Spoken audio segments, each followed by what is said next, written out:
There are so many little things that make life beautiful. I can recall a day in early youth when I was longing for happiness.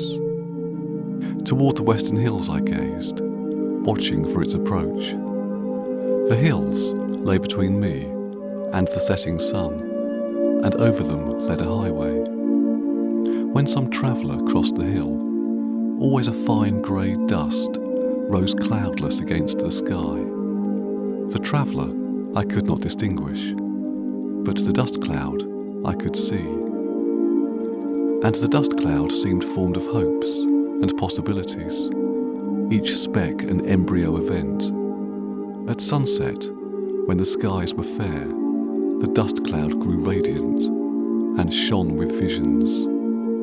The happiness for which I waited came not to me adown that western slope, but now I can recall the cloud of golden dust, the sunset, and the highway leading over the hill, the wonderful hope and expectancy of my heart, the visions of youth in my eyes.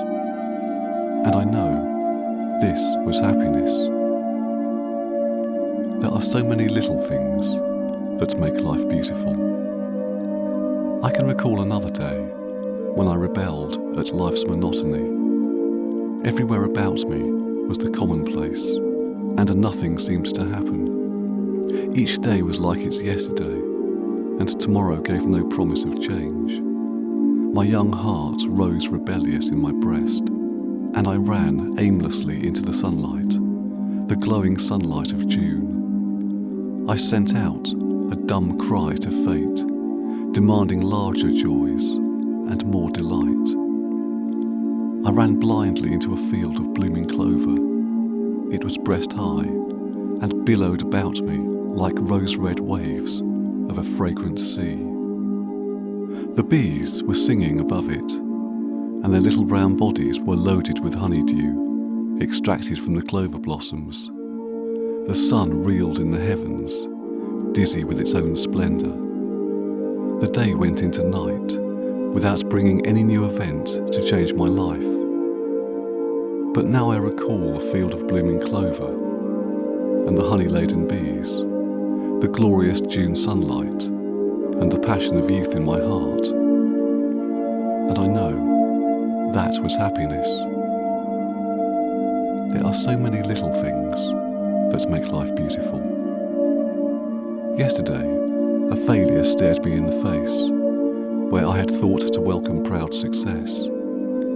There was no radiant cloud of dust against the western sky, and no clover field lying fragrant under mid-June suns.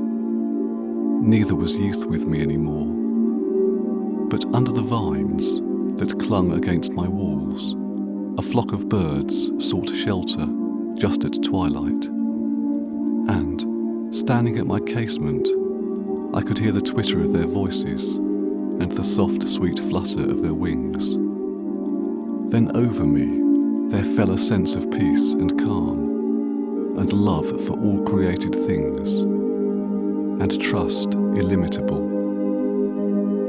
And that, I knew, was happiness. There are so many little things to make life beautiful.